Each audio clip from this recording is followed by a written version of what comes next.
I expect the Secretary to follow the rules that I set down from the very beginning of this administration regarding hiring, and also the law.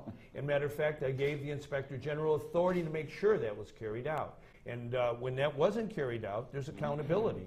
That's why the Secretary is no longer working there. And these are holdovers from the Blagojevich administration. Pat Quinn got his start in politics doing patronage for Dan Walker, who went to jail.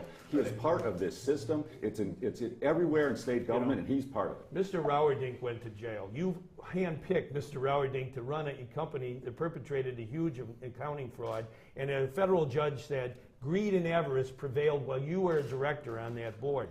And it hurt a lot of people. How can we be sure that we've tried to keep track of your opinions on the minimum wage, all of them.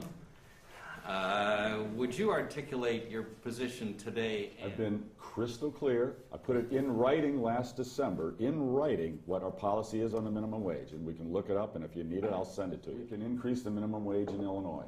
One is to increase the national minimum wage to at above Illinois' minimum wage right now. Another scenario we could do in addition or in place of, we could increase Illinois' minimum wage unilaterally here in Illinois. I support that if it's done in conjunction with pro-business reforms that help small business so they can afford to pay a higher minimum wage.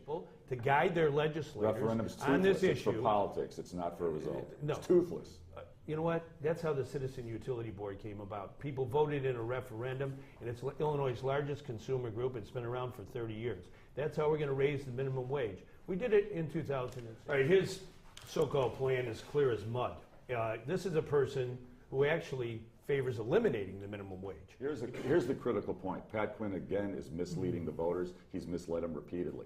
Pat Quinn has done phony reform on workers' comp, just like he's done phony reform talking about term limits and other things, and on patronage.